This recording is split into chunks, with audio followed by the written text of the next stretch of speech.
Aloha. Thanks for your consideration of the views expressed in this ThinkTech commentary, which was submitted by history professor Paul Scott of Kansai Gaidai University in Kyoto, Japan, and which we are calling a class discussion on U.S. foreign policy. He was teaching a course entitled Understanding the Behavior of U.S. Foreign Policy. He was pleased by the students' comments in that discussion, and in fact they went way over the class time, with no one looking at their cell phones. Here is a summary of their comments in that discussion. The legality of the war against Iran was the topic which garnered the most interest. Legality versus legitimacy. The case of Kosovo came up. This action, undertaken by NATO, was deemed to be illegal but legitimate. The question he posed to them was, is an action always either legal or illegal? Can an action be partly legal or stretched to be legal enough?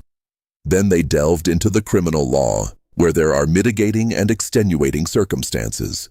He raised this as it pertains to the broader issue of legitimacy as fluid and changing.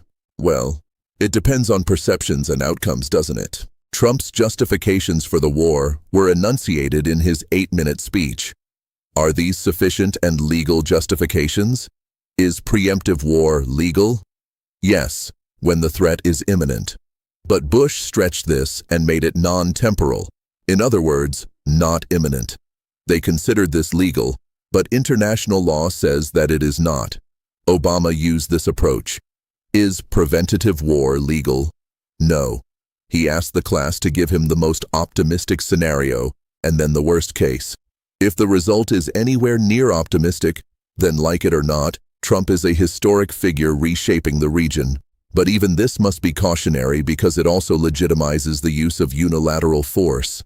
That, of course, has other consequences. Europe would not do this. 1815 to 1914, one small European war. 1945 to 2026, no big European war. Note that Yugoslavia and Ukraine are not parts of Europe. On the other hand, America has become a society accustomed to violence. When you have the biggest hammer, everything looks like a nail. We noted that French defense spending these days exceeds 2% of GDP.